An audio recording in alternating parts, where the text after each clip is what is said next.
Hello' everyone, বতৰো বেয়া, গাও বেয়া আৰু তাৰ মাজতে মন গৈছে চিকেন পোলাও খাবলৈ।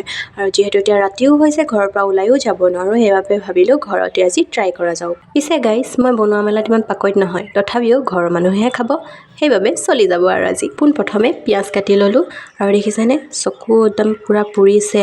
তথাপিও কিবা এটা পাবলৈ হ'লে কষ্টটো কৰিবই লাগিব, হে কি কয়। তাৰপিছত মই চিকেনখিনি নিমখ, হালধি, ধনিয়া পাউডাৰ, জিৰা পাউডাৰ মিক্স কৰি 20 মিনিটমানৰ কাৰণে থৈ দিছোঁ। আৰু গেছত কুকাৰ পাতি মই ইয়াত 2 চামুচ ঘি দিছোঁ। ঘিউখিনি গৰম হোৱাৰ পিছত জিৰা গুটি আৰু তেজপাত দি দিছোঁ আৰু কাটি থোৱা পিঁয়াজখিনি দি দিছোঁ। পিঁয়াজখিনি অকণমান ৰঙচুৱা হোৱাৰ পিছত সানি থোৱা চিকেনখিনি দি দিছোঁ। আৰু চিকেনখিনি অকণমান ভাজি লৈছোঁ, তাৰপিছত এড কৰিছোঁ আলু। আলুখিনি অকণমান ভজাৰ পিছত চাউলখিনি দি দিছোঁ। এইখিনি অকণমান ভজাৰ পিছত জোখ অনুযায়ী পানী আৰু নিমখ দি দিছোঁ। তাৰপিছত কুকাৰৰ সাঁফৰখন লগাই কেনে এটা চিটি অহালৈকে অপেক্ষা।